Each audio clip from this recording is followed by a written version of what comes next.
Hello dear students, कैसे हैं आप सभी। स्वागत है आपका अपने यूट्यूब चैनल एपी एडुजोन में। दोस्तों, पहले तो मैं आपसे माफ़ी मांगना चाहता हूं कि वीडियो बहुत दिन बाद अपलोड की जा रही है, बट आगे से ऐसा नहीं होगा क्योंकि अब आगे से वीडियोस पहले ही बना कर रखे रहेंगे तो मैं डेली आपको एक एक अपलोड करता रहूँगा, ठीक है। दोस्तों, पिछले वीडियो में हमने बात किया था सुपरफ्लुअस वर्ड के बारे में। सुपरफ्लुअस वर्ड अभी जो लोग इस चैनल पर नए हैं या जो लोग इस वीडियो को देखेंगे, बात किया था सुपरफ्लुअस वर्ड के बारे में और सुपरफ्लुअस वर्ड पार्ट 1 था। तो जरूर से इस पार्ट को देखने से पहले आप जाकर उस पार्ट को जरूर देखें क्योंकि उसमें मैंने सुपरफ्लुअस वर्ड के कॉन्सेप्ट के बारे में बताया है। और इस वाले पार्ट में हम क्या करेंगे, हम 10 क्वेश्चन की प्रैक्टिस करेंगे, ठीक है। कि जो क्वेश्चंस एग्जाम में पूछे गए हैं, चाहे वो एग्जाम एसएससी हुआ आपका, चाहे एनडीए हुआ, एयरफोर्स हुआ, इन सीडीएस हुआ, इन सारे एग्जाम में जो सुपरफ्लुअस वर्ड से रिलेटेड क्वेश्चन पूछे गए हैं उसके बारे में हम डिस्कस करेंगे इस वीडियो में, ठीक है। तो अगर आप चैनल पर नए हैं तो चैनल को सब्सक्राइब करें और वीडियो को लाइक करके दूसरों के पास भी शेयर करें, जिससे और लोगों को भी मदद मिल सके इस वीडियो को देखने में। देखिए, मैं आपको इसमें बता दूं आपको कि जो मेरे दोस्त जिनको ये लगता है कि भाई बहुत से ऐसे स्टूडेंट्स हैं जो हिंदी मीडियम के हैं और उनको लगता है कि वो एसएससी का एग्जाम इस वजह से नहीं देते हैं क्योंकि उनको लगता है कि भाई उनकी इंग्लिश स्ट्रांग नहीं है, तो मैं आपको ये गारंटी देता हूँ कि मैं आपको ऐसे पढ़ाऊंगा कि जो आपको समझ में आएगा। यूट्यूब पे तो बहुत लोग इंग्लिश पढ़ाते हैं बट वो पूरे कॉन्सेप्ट को नहीं समझाते हैं और आराम से नहीं समझाते हैं कि एक स्टूडेंट कैसे समझता है, उसके दिमाग में क्या क्या दिक्कतें आती हैं जब वो इंग्लिश के एरर को देखता है। उस सारे चीज़ों पे हम बात करेंगे इस वीडियो में, ठीक है। तो वीडियो को स्टार्ट करने से पहले आप जरूर वीडियो को लाइक कर लें और चलिए अब हम वीडियो को स्टार्ट करते हैं। 10 क्वेश्चन की प्रैक्टिस करेंगे इस वीडियो में, ठीक है। तो देखिए, पहला क्वेश्चन दिया है, what is the final conclusion of business deal between Sony and LG. कह रहा है क्वेश्चन कि what is the final conclusion of business deal between Sony and LG. Superfluous word, इसमें आपको एरर बताना है कि इसमें गलतियां क्या है, क्योंकि हमने पहले पार्ट में तो सुपरफ्लुअस वर्ड के कॉन्सेप्ट को समझ लिया था कि सुपरफ्लुअस वर्ड वही होता है कि जब कोई दो वर्ड एक ही मीनिंग को बताता है तो हम क्या करते हैं, उनमें से एक वर्ड सुपरफ्लुअस बन जाता है, मतलब कि वो ज्यादा हो जाता है। दो वर्ड, जैसे मैंने आपको एग्जांपल दिया था कजिन ब्रदर वाला या कजिन सिस्टर का एग्जांपल दिया था, जिसमें आप क्या करते थे, कजिन और ब्रदर लिखा रहता था तो ब्रदर को आप रिमूव कर देते थे क्योंकि ब्रदर आपका क्या हो गया, सुपरफ्लुअस वर्ड हो गया। वैसे ही अगर ये एग्जांपल दिया what is the final conclusion of business deal between Sony and LG, तो ध्यान दीजिएगा इस क्वेश्चन में फाइनल और कंक्लूजन, ध्यान दीजिएगा ये दो वर्ड दिया हुआ है। जैसे मान लीजिए कोई स्टोरी हम पढ़ते हैं या कोई ऐसे, अगर मान लीजिए हमने कोई ऐसे पढ़ना स्टार्ट किया तो ऐसे में होता क्या, इंट्रोडक्शन होता है, फिर उसके बारे में दिया रहता है, फिर लास्ट में हम क्या पढ़ते हैं, कंक्लूजन पढ़ते हैं, कंक्लूजन आता है ना। वैसे ही फाइनल क्या होता है, कोई मैच खेला जाता है, कोई मैच खेला जाता है तो वो भी नहीं, जैसे मान लीजिए कोई वर्ल्ड कप हो रहा है तो भाई उसमें क्वार्टर फाइनल होता है, सेमीफाइनल होता है ना, लास्ट में फाइनल होता है। तो फाइनल का भी मतलब क्या होता है, फाइनल का भी मतलब होता है अंतिम, फाइनल का भी मतलब क्या होता है, अंतिम। और कंक्लूजन का भी मतलब क्या होता है, भाई कंक्लूजन तो भी अंतिम ही तो होता है ना, ये कंक्लूजन भी तो क्या होता है, अंतिम ही तो होता है ना। कंक्लूजन को हिंदी में क्या बोलते हैं, निष्कर्ष बोलते हैं। भाई कंक्लूजन को हिंदी में क्या कहते हैं, निष्कर्ष कहते हैं। फाइनल का भी मतलब क्या हो गया, अंतिम, कोई चीज अंतिम का मतलब क्या है, निष्कर्ष निकल के आ रहा है। और कंक्लूजन का भी मतलब क्या होता है, अंतिम ही होता है, निष्कर्ष होता है। तो इसका मतलब फाइनल और कंक्लूजन का तो एक साथ तो यूज किया नहीं जाएगा। फाइनल का भी मतलब वही हो रहा है जो कंक्लूजन का मतलब है, फाइनल का भी मतलब अंतिम हो रहा है, कंक्लूजन भी आपका कब निकलता है, अंतिम में ही तो, लास्ट में ही तो निकलता है ना। तो इसका मतलब हम कह सकते हैं कि यहाँ पे जो फाइनल वर्ड दिया है ये आपका क्या हो गया, सुपरफ्लुअस हो गया और हम यहाँ पर फाइनल वर्ड को क्या करेंगे, रिमूव कर देंगे। बस समझिए, ये हो जाएगा क्या, what is the conclusion of business deal between Sony and LG, ठीक है ना। फाइनल का भी मतलब वही होता है, कंक्लूजन का भी मतलब वही होता है, सेम होता है दोनों का मतलब। और सुपरफ्लुअस का मतलब ही क्या होता है, अननेसेसरी, या जो चीज ज्यादा हो जाए, जरूरत से ज्यादा कोई चीज आ जाती है। तो भाई फाइनल यहाँ पे जरूरत से ज्यादा आ गया है तो हम फाइनल को क्या करेंगे, यहाँ से हटा देंगे। इसका मतलब क्या हमने समझा कि फाइनल और कंक्लूजन का एक साथ यूज नहीं किया जाएगा, ठीक है। ये तो आपको एग्जांपल समझ में आया। दूसरा एग्जांपल लिखा है, you are kindly requested to help her. देखिए, हम प्लीज या काइंडली का यूज कब करते हैं, जैसे मान लीजिए हमको किसी से रिक्वेस्ट करो, जैसे मान लीजिए अगर मैं आपसे बोलूं कि मुझे आप प्लीज गिव मी 5 रुपीज, तो हम प्लीज लगाकर क्या कर रहे हैं, रिक्वेस्ट ही तो कर रहे हैं ना। प्लीज का मतलब होता है, प्लीज का सेंस किस में आता है, रिक्वेस्ट के सेंस में आता है। अरे भाई हम क्या करते हैं, प्लीज का सेंस किस में निकालते हैं, रिक्वेस्ट के ही तो सेंस में निकालते हैं ना, कि हम प्लीज कब लगाते हैं, प्लीज या काइंडली कब लगाते हैं, जब हमको किसी से रिक्वेस्ट करना होता है।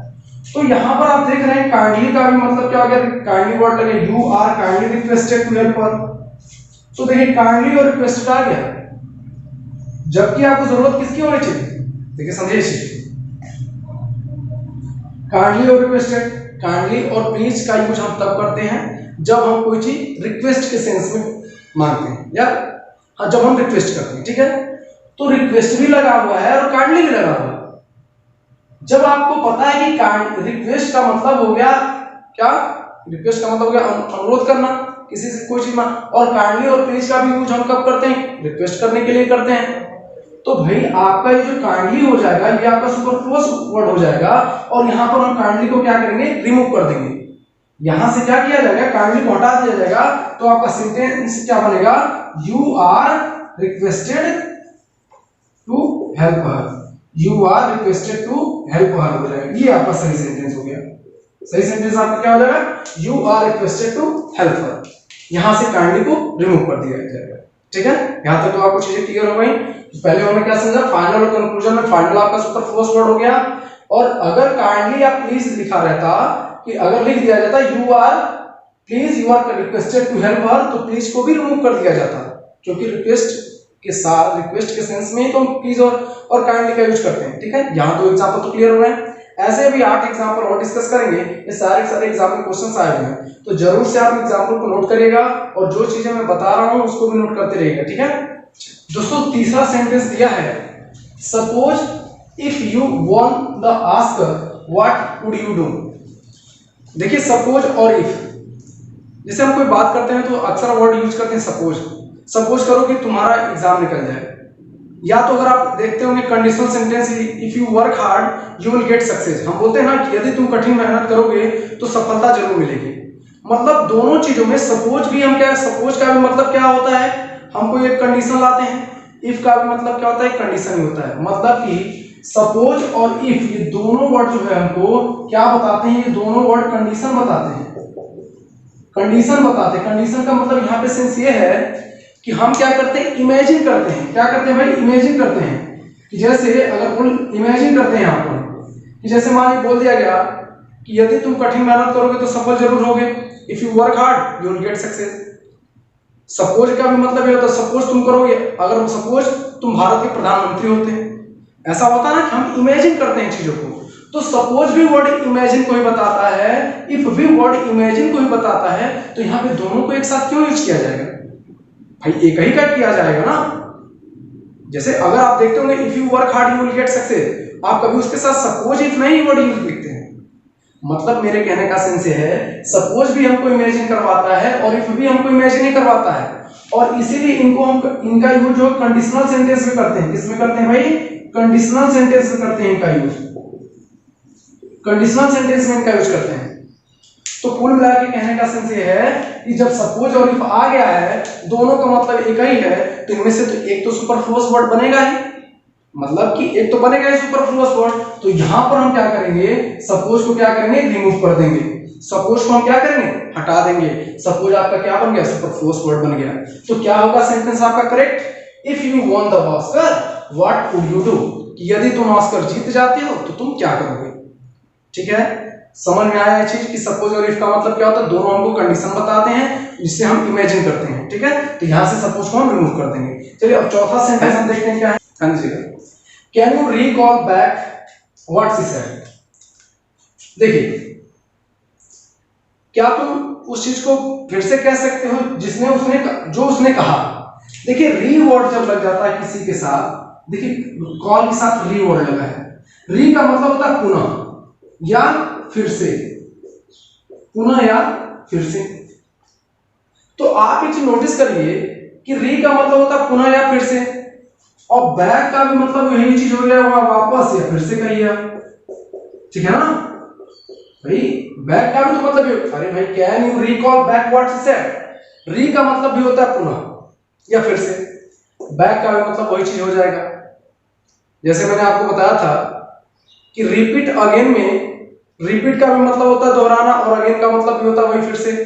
तो रिपीट अगेन में आपका एक वर्ड अगेन क्या हो गया था, सुपरफ्लुअस हो गया था। सेम वही चीज क्या हो गया यहाँ पर, can you recall back what she said में क्या होगा कि जब रिकॉल, री का मतलब होता है पुनः फिर से, रिकॉल मतलब फिर से कहो, कैन यू रिकॉल, क्या तुम फिर से बता सकते हो जो उसने कहा, या फिर से कह सकते हो। तो बैक की तो यहाँ पे जरूरत ही नहीं है, तो बैक यहाँ पर क्या हो जाएगा, सुपरफ्लुअस हो जाएगा। मतलब रिकॉल बैक जहां पर आएगा साथ में, वहां से बैक क्या हो जाएगा, रिमूव कर दिया जाएगा, वो बैक आपका सुपरफ्लुअस बन जाएगा। तो इसका पूरा करेक्शन करने पे क्या होगा, can you recall what she said, क्या तुम रिकॉल कर सकते, क्या तुम याद कर सकते हो, क्या तुम वापस याद कर सकते हो उस चीज को जो उसने कहा, इसका मतलब ये हुआ, ठीक है ना। तो यहाँ पर भी रिकॉल बैक में बैक आपका क्या हो जाएगा, सुपरफ्लुअस हो जाएगा। चार के बाद एक छोटा सा नोट मैंने यहाँ लिखा है और ये समझना बहुत जरूरी है। मैंने सोचा कि भाई ऐसे अक्सर वर्ड यूज कर दिए जाते हैं, जैसे मैंने लिखा है not is never used after, not का यूज हम कभी नहीं करते हैं, कब, अनटिल अगर वर्ड आ जाए, अनलेस अगर वर्ड साथ में आ जाए, फॉरबिड आ जाए, प्रिवेंट आ जाए, डिनाई आ जाए, फॉरबिड आ जाए, अगर ऐसे वर्ड सेंटेंस में अगर दे दिए गए हैं, ठीक है ना, तो उनके साथ हम नॉट का यूज नहीं करते हैं, ठीक है ना।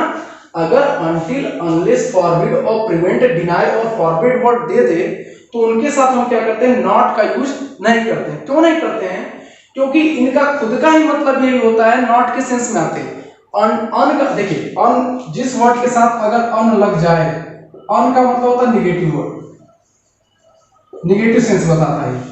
अगर किसी वर्ड के पहले यू एन लग जाता है, अन लग जाता है, तो उसका सेंस होता है निगेटिव ही होता है, ठीक है ना। जैसे अगर हम बात करें, लिखा है, मतलब समझ लीजिएगा कि नॉट का यूज हम किन के साथ नहीं करते हैं, अनटिल के साथ, अनलेस के साथ, फॉरबिड के साथ, प्रिवेंट के साथ, डिनाई के साथ और फॉरबिड के साथ। लिखा है she forbid me not to leave her alone, ध्यान दीजिएगा यहां पर लिखा है she forbid me not to leave her alone. Forbid का मतलब क्या होता है, फॉरबिड का मैंने बताया, फॉरबिड का मतलब होता है मना करना। अब मना करना की बात कर रहा है तो ये तो नेगेटिव वर्ड हो गया भाई, मना कर रहा है ना, तो नेगेटिव के तो सेंस में आया। तो जब फॉरबिड वर्ड आ गया तो क्या हम इसके साथ नॉट का यूज करेंगे, नहीं। She forbid me not to leave her alone में क्या हो जाएगा, फॉरबिड का जब वर्ड सेंस ही नेगेटिव है, फॉरबिड का सेंस जब नेगेटिव है तो इसके साथ नॉट लगाने की कोई जरूरत नहीं है। जैसे आपने डायरेक्ट इनडायरेक्ट में पढ़ा होगा अक्सर कि जैसे अगर मान लिखा गया कि she said to me don't go out, she said to me, comma note, double inverted comma लग जाता है डोंट गो आउट, तो इसका मतलब जब कॉमा इन्वर्टेड कॉमा को आप हटाते हैं और सेड को जब चेंज करते हैं फॉरवर्ड में, तो कॉमा इन्वर्टेड कॉमा को हटाकर नॉट टू का यूज नहीं करेंगे, केवल टू का यूज करेंगे। मतलब मैं ये कह रहा हूं कि फॉरवर्ड का मतलब ही होता है मना करना। भाई ये चीज तो नॉट लगाने की जरूरत नहीं है, जब वो फॉरवर्ड हमको खुद ही नेगेटिव बता रहा है ये चीज को, तो यहाँ पर नॉट लगाने की कोई जरूरत नहीं है। अब इसका हिंदी हो जाएगा कि उसने मुझे अकेले छोड़ने से मना कर दिया। She forward me to leave her alone, not to leave her alone नहीं होगा, क्या होगा, she forward me to leave her alone. इसीलिए मैंने यहाँ पर लिखा है कि कुछ वर्ड जैसे until, unless, forbid, prevent, deny, forward, इन सब के साथ हम नॉट का यूज नहीं करते। समझ में आ रहा है, अच्छे समझिएगा, क्योंकि ये सारे क्वेश्चन एग्जाम में आपको पूछे गए हैं और मैं आपको गारंटी दे रहा हूँ कि एसएससी की इंग्लिश उन स्टूडेंट्स के लिए, उन दोस्तों के लिए जिनको नहीं आता, जो डर जाते हैं इस वजह से एग्जाम में बैठने के लिए, उनका मैथ स्ट्रांग होता है, जीके स्ट्रांग होता है, रीजनिंग स्ट्रांग होता है, बट इंग्लिश की वजह से वो इस एग्जाम में नहीं बैठते। तो मैं आपको गारंटी दे रहा हूँ कि मैं इस इंग्लिश को आपके लिए इतना बेहतर आपको समझा दूंगा कि आप एग्जाम में खुद बैठना, मतलब आपकी हिम्मत हो जाएगी एग्जाम में बैठने की, ठीक है। चलिए, इसी पे मैंने एक और एग्जांपल दे दिया है, लिखा है unless you do not work hard you will fail. देखिए भाई, अनलेस आ गया, यूएन वर्ड जिसके साथ लगता है, अगर किसी वर्ड के स्टार्ट में यूएन लग गया तो हमेशा निगेटिव ही बताता है। तो भाई अनलेस आपका क्या हो गया, ये तो निगेटिव बता रहा है। यहां पर अनलेस का मतलब होता है जब तक, अनलेस वर्ड लग गया तो भाई इसके साथ तो नॉट तो लगना ही नहीं चाहिए, तो यहां से डू नॉट क्या हो जाएगा, रिमूव कर दिया जाएगा, क्योंकि ये खुद नेगेटिव बता रहा है कि जब तक तुम मेहनत नहीं करोगे, जब तक तुम कठिन मेहनत नहीं करोगे, यू विल फेल, तुम फेल हो जाओगे। तो डू नॉट, हमको नॉट तो हटाना पड़ेगा, तो नॉट के साथ तो डू भी तो हटेगा ना, क्योंकि हेल्पिंग वर्ब ना डू नॉट, तो डू नॉट हट जाएगा। तो हो क्या जाएगा, unless you work hard you will fail. मैंने क्या बोला कि नॉट इसलिए मैंने लिखा, इस पे जरूर ध्यान दीजिएगा कि not is never used after, until, unless, forbid, prevent, deny, forbid, इन सब के साथ नॉट का यूज नहीं किया। तो वैसे unless अगर वर्ड आ गया तो इनके साथ नॉट नहीं लगाना है। क्या हो जाएगा सेंटेंस पूरा कि unless you work hard you will fail, बस ये हो जाएगा। ये आपका सेंटेंस पूरा सही।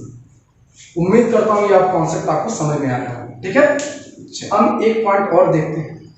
अगर मान लीजिए किसी सेंटेंस में विथ बैग एंड बैगेजेस आ जाए, क्या जाए, विथ बैग एंड बैगेजेस, तो आपको मैं यहां पे एक चीज क्लियर कर दूं, बैग एंड बैगेजेस का मतलब ही होता है with all belongings. With all belongings मतलब ये कि बैग एंड बैगेजेस का मतलब ही होता है विथ ऑल बिलोंगिंग्स। जैसे अगर आप घर छोड़कर जाते हैं पढ़ने के लिए, तो आप सारा सामान लेकर जब जाते हैं साथ में, तो वहां पर आपको बोला जाता है कि बैग एंड बैगेजेस, ठीक है ना। बैग एंड बैगेजेस का मतलब ही होता है कि आप सारे सामान को साथ लेकर चल रहे हैं। अरे भाई, आप जब जाते हैं कहीं पर टूर पे, अगर आप जाएंगे तो सारे सामान को साथ तो लेकर जाएंगे ना। सारे सामान को क्या करें, साथ, वो सामान आपके साथ जुड़ा हुआ है, वो सामान आपके साथ क्या है। और बैग एंड बैगेजेस का मतलब ये हो गया कि सारा सामान विथ ऑल बिलोंगिंग्स लिखा ना, तो मतलब सारा सामान आपने साथ लिया हुआ है, ठीक है ना। तो उसमें विथ वर्ड आ जाता है, तो यहां पर विथ लगाने की कोई जरूरत ही नहीं है, ठीक है ना। यहां पर विथ लगाने की कोई जरूरत नहीं है।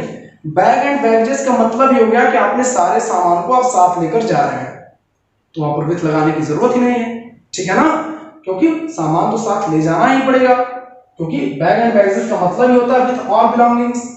तो विथ बैग एंड बैगेजेस में आपका सुपरफ्लुअस वर्ड क्या बनेगा, विथ बनेगा। विथ को क्या किया जाएगा, रिमूव कर दिया जाएगा। जैसे she left the house with bag and baggages में क्या हो गया कि आपका जो विथ हो गया, यही आपका सुपरफ्लुअस हो गया।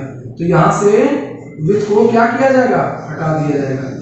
विथ को क्या कर दिया जाएगा, रिमूव कर दिया जाएगा। तो आपका एग्जांपल सही करेक्ट क्या होगा, she left the house bag and baggages, क्योंकि बैग एंड बैगेजेस का मतलब होता है विथ ऑल बिलोंगिंग्स, ठीक है। यहां तक तो चीजें क्लियर हो गई। मैं आपको एक इन्फॉर्मेशन दे रहा हूं कि अब से जो है जल्दी हम एसएससी की इंग्लिश स्टार्ट करेंगे, एकदम बेसिक के साथ स्टार्ट करेंगे, वो भी नाउन से स्टार्ट किया जाएगा। पूरा एकदम कॉन्सेप्ट के साथ प्रैक्टिस क्वेश्चन, एक नाउन अगर पढ़ेंगे तो लगभग उसके 150 क्वेश्चन की प्रैक्टिस करेंगे। जितना प्रैक्टिस किया जाए उतना ही हमारे लिए फायदा होगा, आपके लिए भी फायदा होगा, ठीक है। 7वें नंबर का क्वेश्चन लिखा है, within an hour's journey we approach near Agra Noida. मतलब मैंने इस सेंटेंस को 4 पार्ट में डिवाइड कर दिया है।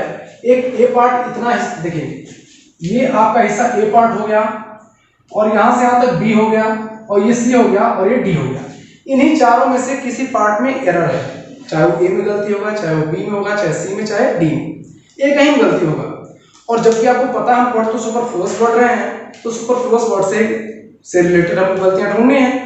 वैसे एग्जाम में तो आपको ये नहीं बताएगा कि सुपरफ्लुअस वर्ड की गलती है इसमें, ये नहीं बताया, बट आप प्रैक्टिस जितना ज्यादा करते जाएंगे ना, आपको गलतियां वैसे दिखाई देने लगी, और आपकी प्रैक्टिस होने से आप अच्छे से कॉन्सेप्ट क्लियर करके आप एरर फाइंड आउट कर पाएंगे। लेकिन चलिए इस सेंटेंस में अगर हम बात करें, ध्यान दीजिएगा, अप्रोच नियर लिखा है। अप्रोच का भी मतलब होता है नजदीक पहुंचना, नजदीक पहुंचना। अप्रोच का भी मतलब होता है आ पहुंचना या नजदीक पहुंचना, और नियर का भी मतलब क्या होता है, नजदीक। नियर का भी मतलब क्या होता है, नजदीक। तो अब आप कहेंगे कि सर नियर का भी मतलब नजदीक होता है, अप्रोच का भी मतलब होता है नजदीक पहुंचना, तो इन्हीं दोनों में से कोई तो गलत होगा, कोई तो सुपरफ्लुअस बनेगा।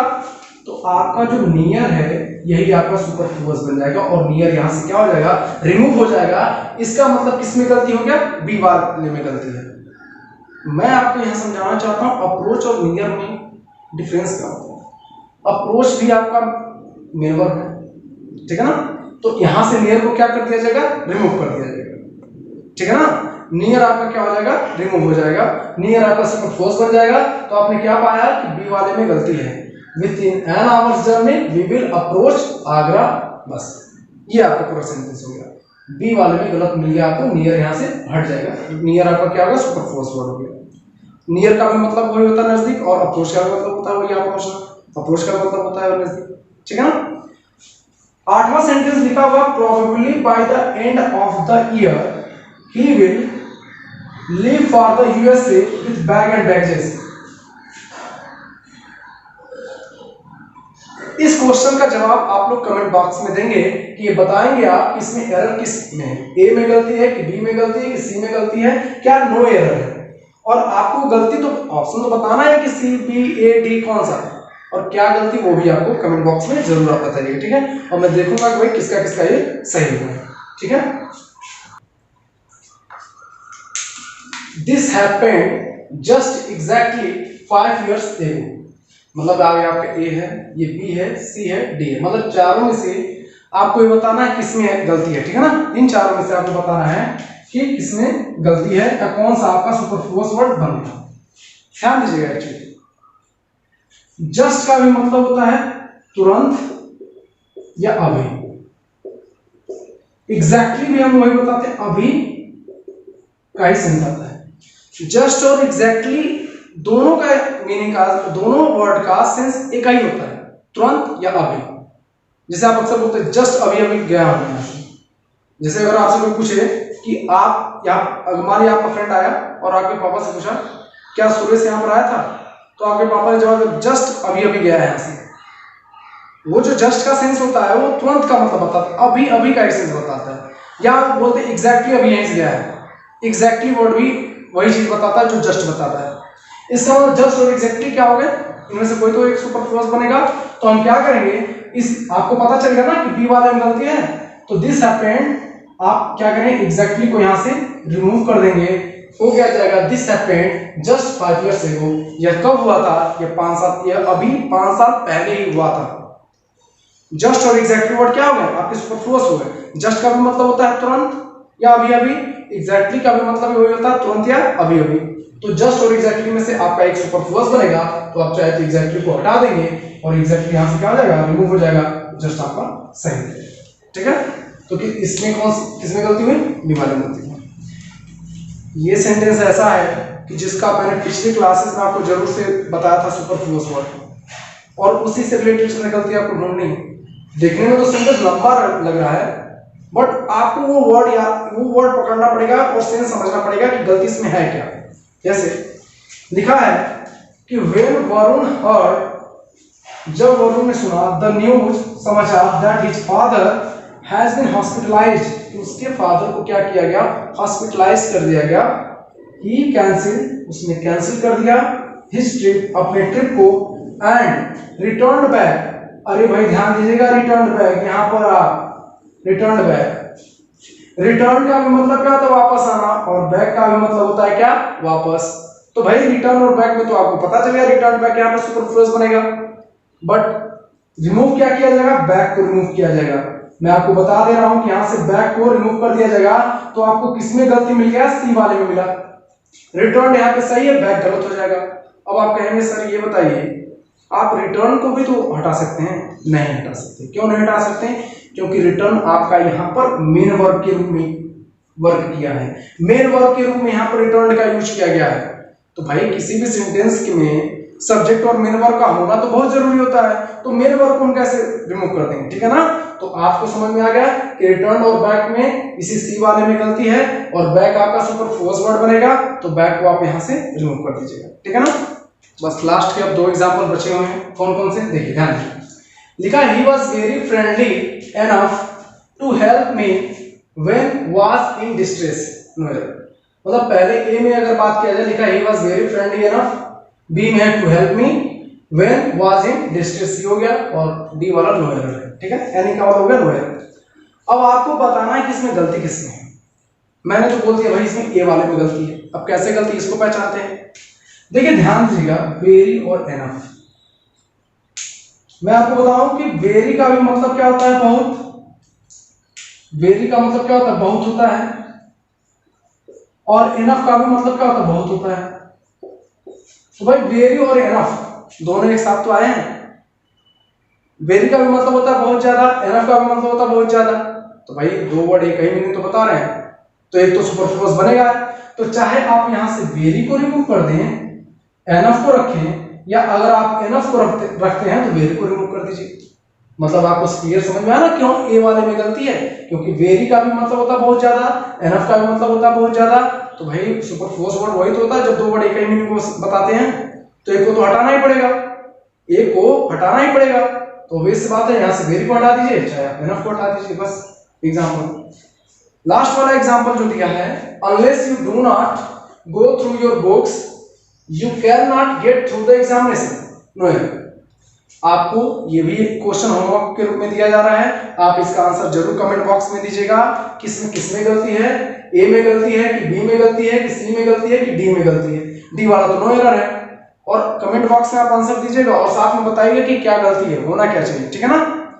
तो बस दोस्तों आज के लिए बस इतना ही था। ये वीडियो मतलब लगभग मैंने 8 से 10 क्वेश्चन प्रैक्टिस करवाए। तो जरूर जो लोग नए आए हैं इस वीडियो को, सुपरफ्लुअस वर्ड्स पार्ट 2 वीडियो देखने से पहले आप पार्ट 1 को जरूर देखें। उसमें आपको समझ में आएगा कि सुपरफ्लुअस वर्ड होता क्या है। और उसके बाद उस वीडियो को देखने के बाद आप इस वीडियो को जरूर देखें, फिर प्रैक्टिस क्वेश्चन जरूर करें। इससे 8-10 क्वेश्चन मैंने लगवा दिया है। ये क्वेश्चन सारे एग्जाम में आए हुए हैं, सारे क्वेश्चन एसएससी वगैरह के एग्जाम में आए हुए हैं, बैंक के एग्जाम में आए हुए हैं। तो अब से मैं आपको बता दूं सुपरफ्लुअस वर्ड पार्ट खत्म हो गया और अब आपको सुपरफ्लुअस वर्ड में कोई दिक्कत नहीं है। तो अगर आपको वीडियो अच्छा लग रहा है तो जरूर वीडियो को लाइक करें, चैनल को सब्सक्राइब करें और दूसरों के पास भी शेयर करें। और अपने व्हाट्सएप के थ्रू शेयर करें, फेसबुक के थ्रू शेयर करें और इंस्टाग्राम के थ्रू शेयर करें, जिससे हमको मोटिवेशन और ज्यादा मिलते रहे और हम ऐसी वीडियो और ज्यादा लाएं। और मैं आपको एक चीज और अनाउंस कर रहा हूं कि मैं अब एसएससी के लिए स्टार्ट करूंगा, एकदम बेसिक से स्टार्ट किया जाएगा। वो ऐसे स्टूडेंट्स के लिए रहेगा जिन स्टूडेंट्स, भाई मैंने अभी बताया था, जिनको इंग्लिश से बहुत डर लगता है। तो मैं आपको गारंटी देता हूं कि इंग्लिश से अब आपको डरने की जरूरत नहीं है, अब एसएससी दूर नहीं, ठीक है। चलिए, थैंक यू सो मच।